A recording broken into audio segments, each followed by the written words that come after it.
اهلا بكم واتمنى تكونوا بخير. في الفتره الاخيره واجهتني مشكله مع زيت الموتوسيكلات اللي انا بستخدمه، وقررت ان انا استبدله. وعشان استبدله لازم اشوف ايه الانواع المتوفره وايه افضل الانواع وايه النوع اللي مناسب للموتوسيكل بتاعي. المهم عشان ما اطولش عليكم اوضح لكم ايه الحاجات اللي انا عرفتها.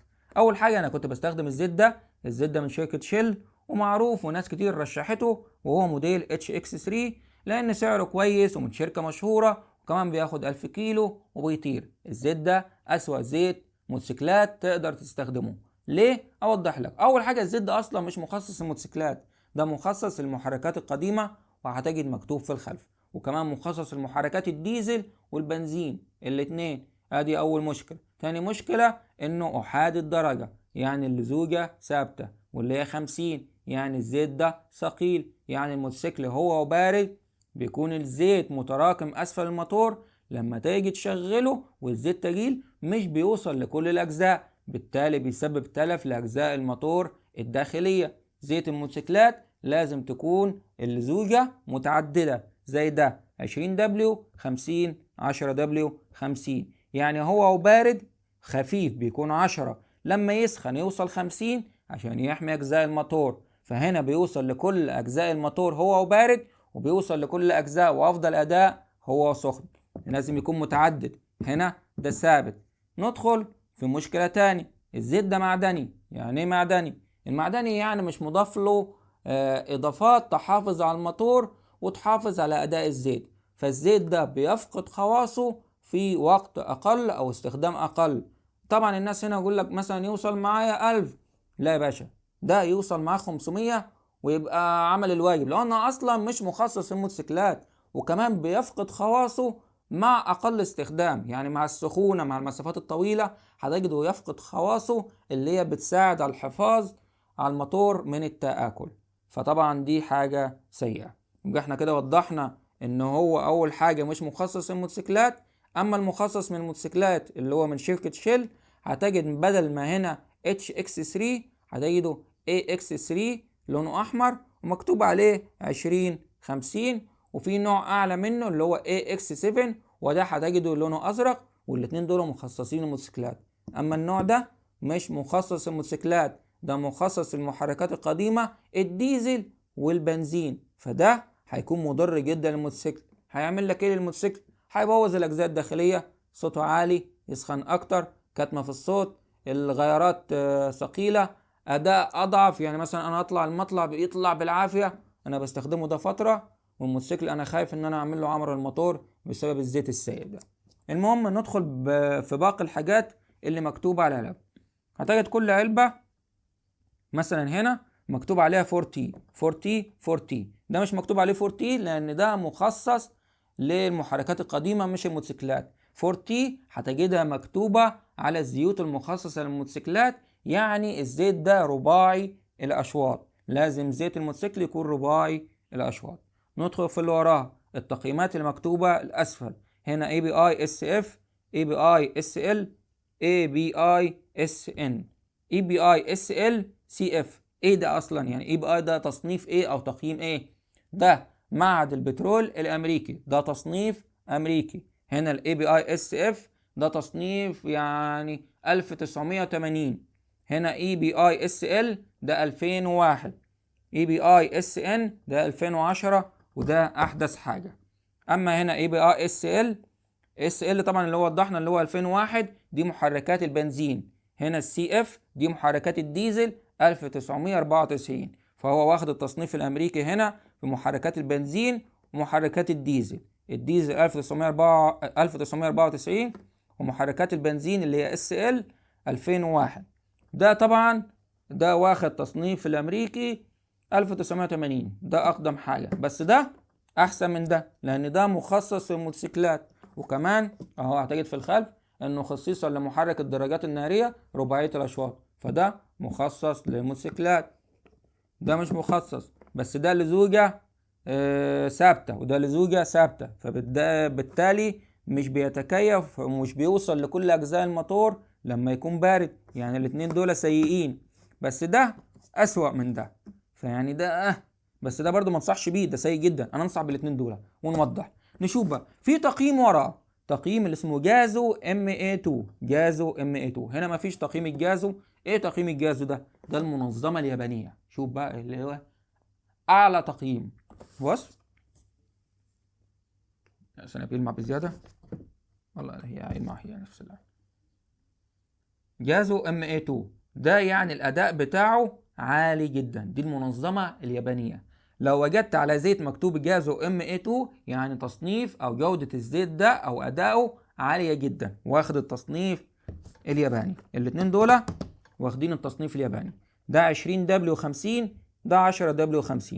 يعني هنا هيكون خفيف 20 لما يكون بارد، هنا هيكون اخف من ده لما يكون بارد. يعني ده اداؤه افضل لما الموتوسيكل يكون بارد، هيوصل للاجزاء الصغيره. يعني مثلا هتجد السكوتر دايما تلاقي الزيت بتاعه 10-40، مش بيحتاج اللزوجه اللي هي توصل ل 50 زيت ثقيل خالص، وكمان بيحتاج 10 ما ينفعش 20 عشان يوصل للاجزاء الصغيره بتاعته. وبرده الموتوسيكلات اللي هي السرعه اللي هي الريس هتجد مثلا بتاعها مثلا 10W40، 5W40 عشان يوصل لكل الأجزاء الصغيرة في أقل وقت ممكن. إنما زيت تجيل أو ثابت زي ده الزوجة بتاعته ثابتة مش بيوصل لكل أجزاء الموتور، بالتالي في أجزاء بتتلف أو بتتاكل.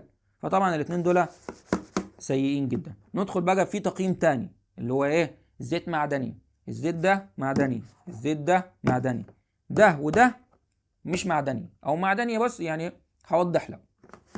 ده زيت معدني بيفقد خواصه بسرعه مع الاستخدام، او اقل استخدام معنى صح بيفقد الخواص بتاعته اللي هي، فيبدا الموتوسيكل يتاكل وصوته يعلى والغيارات تتقل والحاجات الكتيره.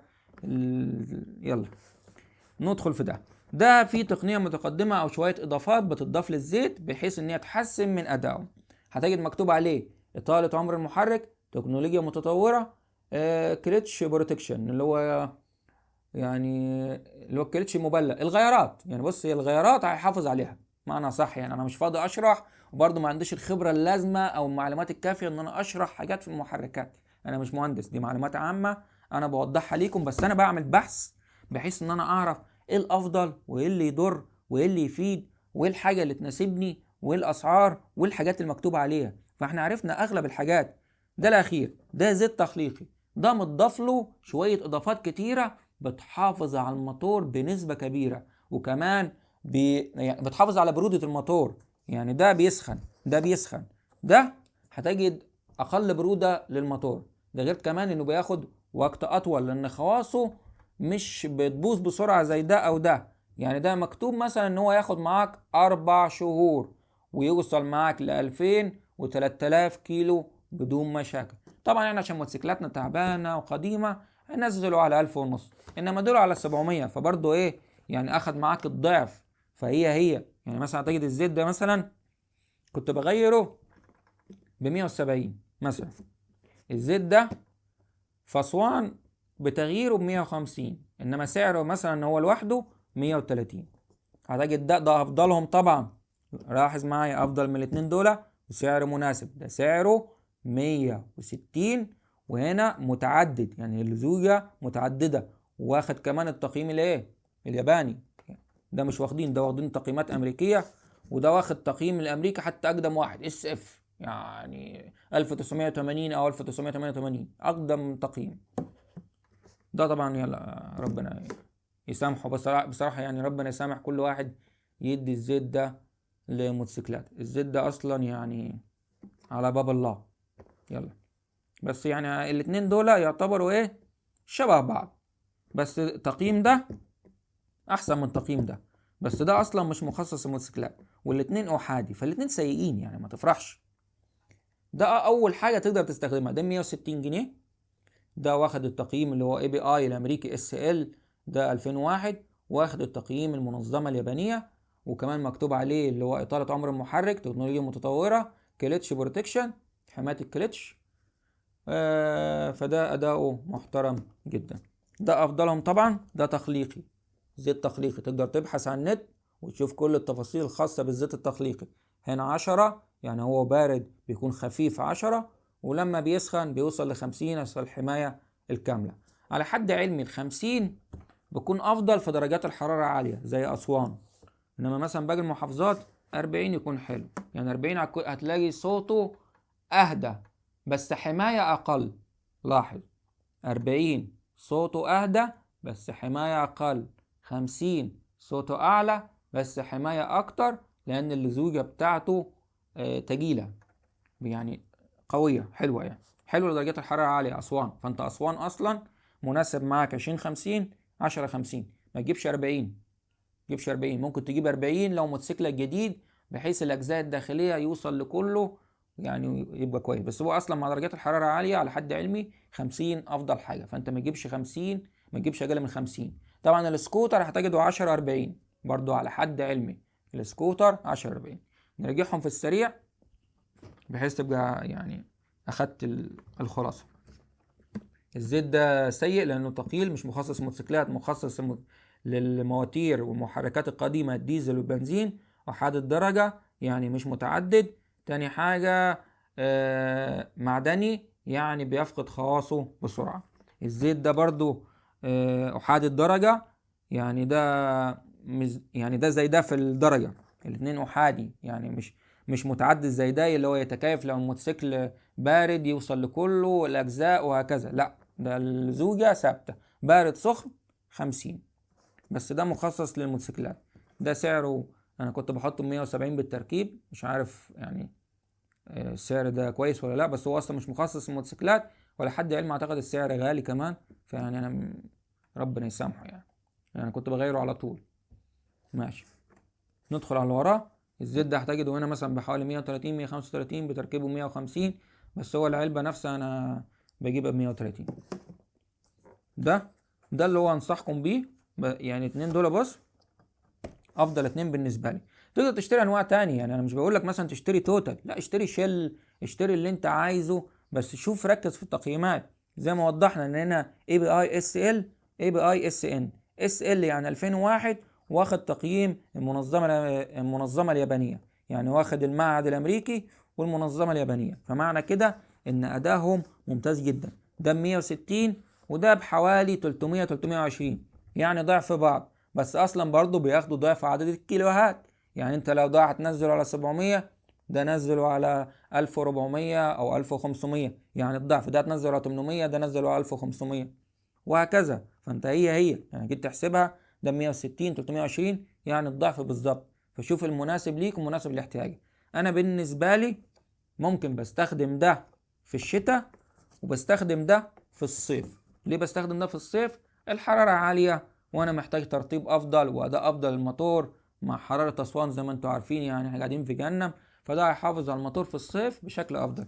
اما في الشتاء كده كده مش برد عندنا في الدرجة، يعني فبرضه هيدور، بس برضه في الشتاء بيكون في حماية افضل لان الجو لطيف، مش محتاج الحماية القصوى زي الدهب. حتى هم مقسمينها، لاحظ، برونزي، فضي، ذهبي، يعني مرتبينها. وده طبعا السيء. هتجد في واحد تالت هنا، ده بتاع السكوتر. هتلاقي هنا مثلا 300 500 900، في واحد هنا 700، هتلاقيه 10 40. ده بتاع السكوتر، بيكون 10 عشان بيوصل للأجزاء الصغيرة، وكمان مش محتاج يوصل ل50 لأن برضو الأجزاء بتاعة الموتور مش مش واسعة زي المواتير الصيني ومتآكلة وقديمة وكده والكلام ده يعني. فأنا برضو بوضح لكم ليه، لأن في ناس كتير تقول لي بشتري بوكسر وبيعمل عمر للموتور. فلا، انا اعتقد يعني بعد ما عرفت المعلومات دي كلها، اعتقد سبب العمرة هو الزيوت. احنا بنستخدم زيوت مش مناسبة.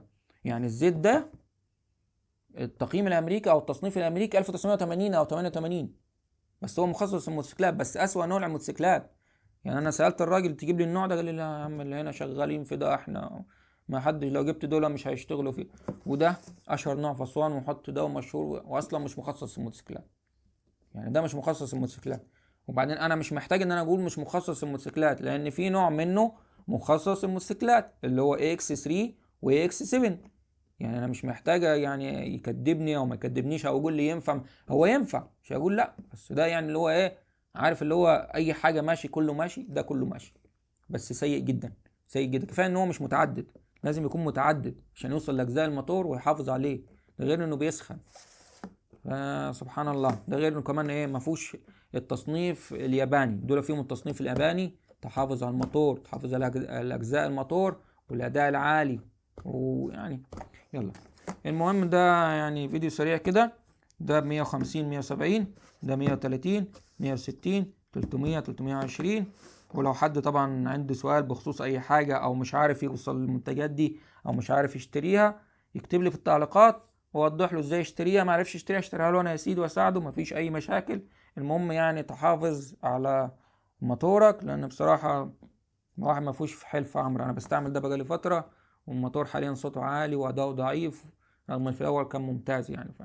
اخر حاجة اوضحها قبل ما انهي الفيديو، وهو ان الزيوت دي تركيبة فرنسية. تركيبة فرنسية يعني استفاد منها ايه؟ يعني بيكون مطابق للمواصفات والمعايير الجودة الأوروبية. يعني دولة تركيبة فرنسية، يعني انت لما تحصل على ده تركيبة فرنسية، يعني انت واخد المعايير الأوروبية، واخد المعايير الأمريكية، واخد المعايير اليابانية، واخد الثلاث معايير. سبحان الله. اما دول سبحان الله برضه. المهم كده، بكده الفيديو انتهى. اتمنى الفيديو يكون عجبكم، ولو حد عنده اي سؤال يفضل في التعليقات، وانتظروني في الفيديوهات القادمة. سلام.